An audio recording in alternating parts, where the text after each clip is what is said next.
Bible का प्रभु कहता है मृतकोत्थान, 1000 साल के बाद अधलोक से आत्माएं निकाली जाएंगी और फिर एक दूसरे को पहनाया जाएगा और उसके बाद में आग की झील में डाला जाएगा। आग की झील में आत्मा, प्राण और अपना अपना शरीर पहन के जाने वाली घटना को मृतकोत्थान कहते हैं। परंतु सुखलोक से आई आत्मा और प्राण को महिमा की देह पहन करके मसीह के साथ ऊपर उठाए जाने वाले के लिए परमेश्वर सुखलोक के भी ऊपर, फिर से सुनो, सुखलोक के भी ऊपर, हाँ, सुखलोक के भी ऊपर एक जगह है जिसको स्वर्गलोक कहते हैं। आपको मालूम है स्वर्ग जाने के लिए आपको अपना तन पहनना पड़ेगा, ग्लोरियस बॉडी। नरक जाने के लिए भी आपको अपना तन पहनना पड़ेगा। वो जलेगा नहीं, नष्ट नहीं होगा, मरेगा नहीं, पर रोज जलन का अनुभव होता रहेगा। जैसे शरीर में आपको घुटने में दर्द हो जाए तो कैसे कराहते हो, ऐसी कराहट आत्मा के और प्राण के शरीर में रहने के वक्त होगा। हाँ, जैसे जिंदे आदमी की उंगली काटो तो कैसा लगता है, झटपटाइएगा ना। नरक में ऐसी झटपटाहट होगी, पर ये जलेगा नहीं, पर जलन का अनुभव देगा। ये कटेगा नहीं, काट भी लिया तो फिर जुड़ जाएगा, नहीं तो नरक के कीड़े खा जाएंगे। नरक के कीड़े काट इसलिए रहे कि काटने का एहसास हो, परंतु चमड़ा निकल के बाहर नहीं आएगा, पर रहेगा चमड़ा जरूर। जैसे पुनरुत्थान के शरीर को चमड़ा मिला ना, पर कभी नहीं मरने वाला है वो।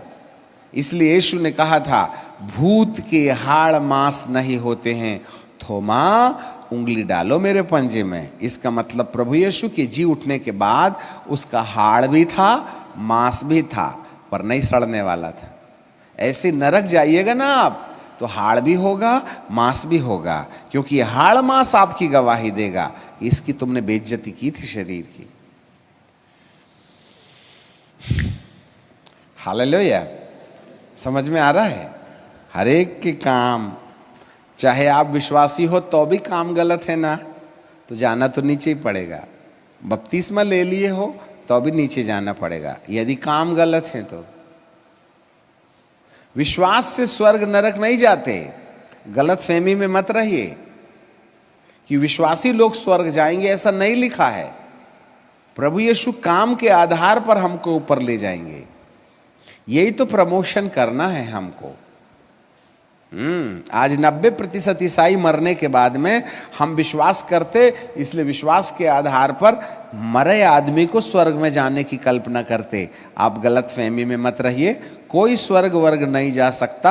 आपको जितने रकम का बपतिस्मा लेना है ले लीजिएगा। यदि आपके जीवन के कामकाज में परमेश्वर के वचन के अनुसार पवित्र जीवन नहीं रहा है तो धोखे में पड़िएगा मत।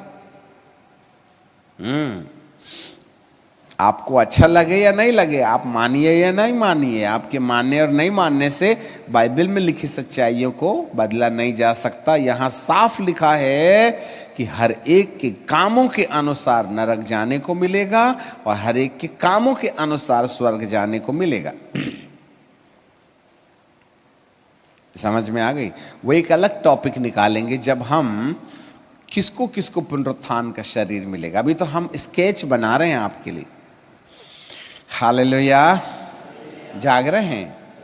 वाह, इसका मतलब है स्वर्ग जाने के लिए हमको अपने महिमा की देह पहनना है और नरक जाने के लिए हमको कभी नहीं अमरनीय देह लेकर के जाना है।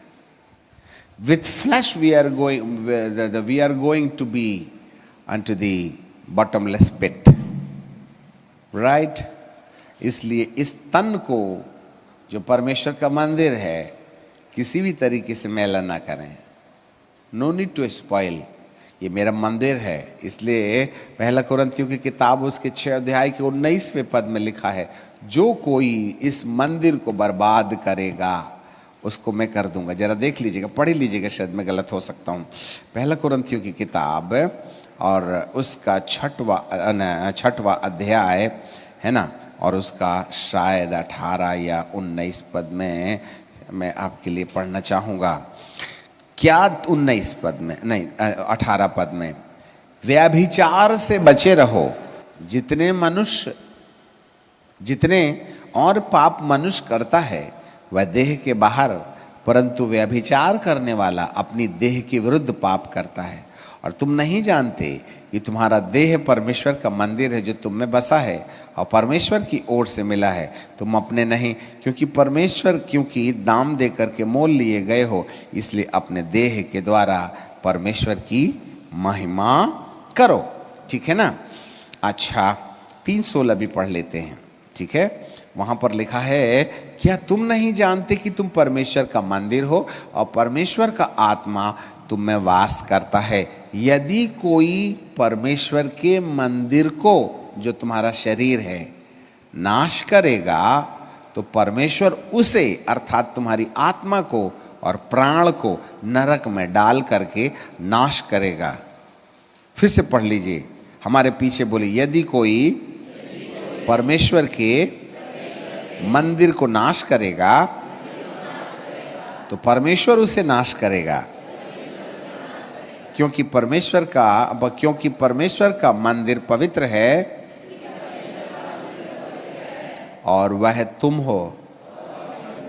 तो इस शरीर को कुछ भी खिला पिला के, दायां बायां करके, उल्टे सीधे काम काज के द्वारा अब परमेश्वर के मंदिर को नाश कीजिएगा ना। This is not your property. जरा ध्यान से सुनना, जिसको तुम भोग लगा रहे हो ना, वो तुम्हारा नहीं है।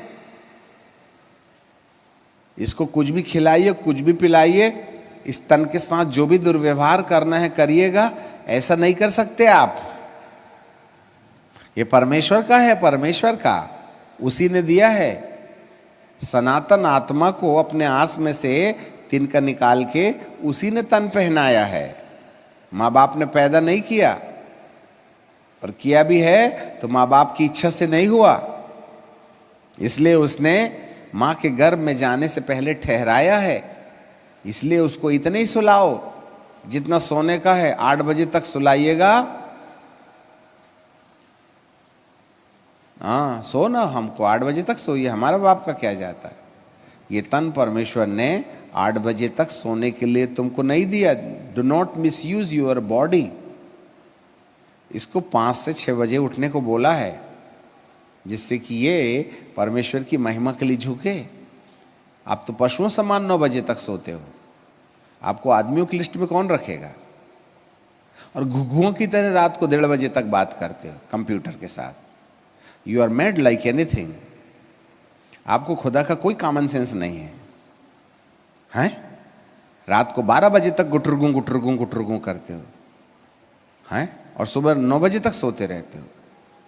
You are spoiling your body, and this body is not your property, but that's the temple of God. None of the person has any authority to misuse your flash.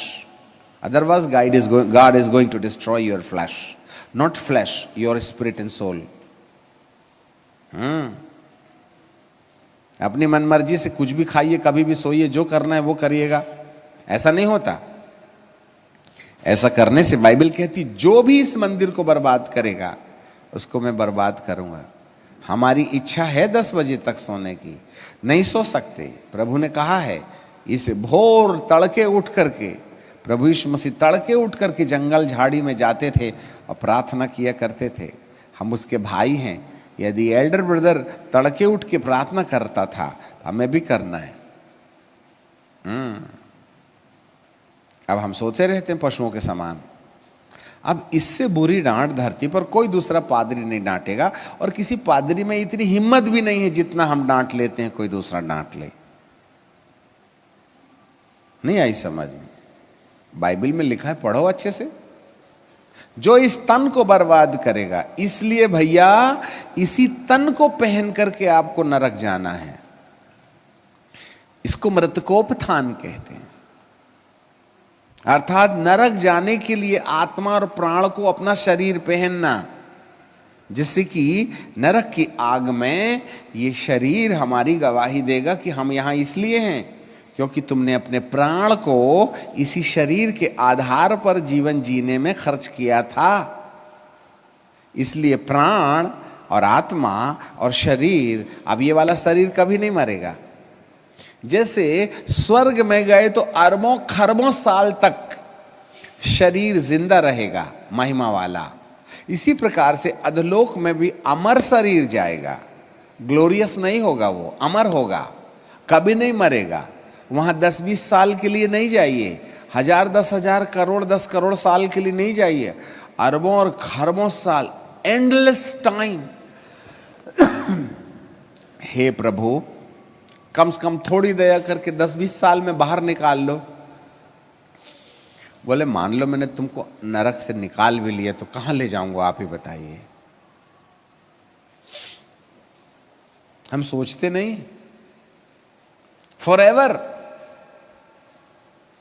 इसलिए पौलुस कहता है इस संसार के थोड़े से दिनों में दुख उठा के स्वर्ग जाना मेरे लिए अच्छा है, और इस शरीर के थोड़े से सुख के लिए, अमरकाल के लिए नरक जाना मेरी मूर्खता है। और ये मूर्खता कभी बर्दाश्त नहीं होगी, क्योंकि परमेश्वर तुम्हें करोड़ों करोड़ साल के लिए बॉटमलेस पिट में डाल देगा तो वहां से निकलने की कोई सीढ़ी नहीं है। क्योंकि 1300 सेंटीग्रेड तापमान में तो लोहा पिघल जाता है, तो लोहे की सीढ़ी भी पिघल जाएगी। तो अधलोक में ही लोहे की सीढ़ी नहीं जा सकती, तो क्या प्लेटिनम की बनवाइएगा? जब सीढ़ी खुद ही पिघल जाएगी तो निकल के आइएगा कैसे? कोई टेक्नोलॉजी है? अधलोक में बेचारा पानी मांग रहा था, अरे यदि लोहे की सीढ़ी भी डालता तो भाप बन के ऊपर की ऊपर आ जाती, तो बॉटल का पानी जाएगा क्या नीचे? हैं? 100 सेंटीग्रेड तापमान में जब पानी भाप बन जाता है तो 1300 सेंटीग्रेड 2100 सेंटीग्रेड तापमान में पानी प्रभु डालता भी तो बॉटम तक पहुंचता क्या? वो तो रास्ते में धुआं बन के निकल जाता। इसका मतलब है पानी की गुंजाइश है ही नहीं, मांगो जरूर पर पहुंच ही नहीं सकता साइंटिफिकली। क्योंकि भोग विलास में लगे थे ना जनाब। आज दुनिया भी तो भोग विलास में लगी है, तो जाना है तो जा सकते हैं, पुनरुत्थान नहीं, मृतकोपत्थान प्रिजर्व है जी। सो अब आप एक सिद्धांत को बहुत बारीकी से समझ लीजिएगा कि मृत्यु के समय हमारा तन और तन का दिमाग, आत्मा और आत्मा का दिमाग अलग अलग हो जाएगा। अब 2 दिमाग हैं और 2 शरीर हैं, भौतिक शरीर है और आत्मिक शरीर है। भौतिक दिमाग है और आत्मिक दिमाग, अब ये 2 अलग अलग हो गए। भौतिक शरीर मट्टी में दफन कर दिया गया, आत्मिक शरीर या तो ऊपर जाएगा या नीचे आएगा। धर्मी हो तो सुखलोक जाएगा, पापी हो तो अधलोक जाएगा। ये हो गया, ठीक है। अब जब न्याय होगा तो धर्मियों का सबसे पहले न्याय होगा। तो सुखलोक से आत्मा आई और उसने तन पहना और महिमा के साथ चले गए। इसको कहते हैं पहला पुनरुत्थान। परंतु 1000 साल के बाद में अधलोक से, अब मेरा हाथ देखिएगा, अधलोक से आत्माएं आई, मृत्युलोक से ये शरीर आया, और हम फिर एक बार शरीर में पहने, जैसे अदन के बाग में आदम को बनाया। और इसके बाद तन मन और आत्मा सहित, तन मन और आत्मा सहित हम आग की झील में डाले जाएंगे, वहां हम हमेशा के लिए जलेंगे। इसको कहते हैं मृतकोपत्थान।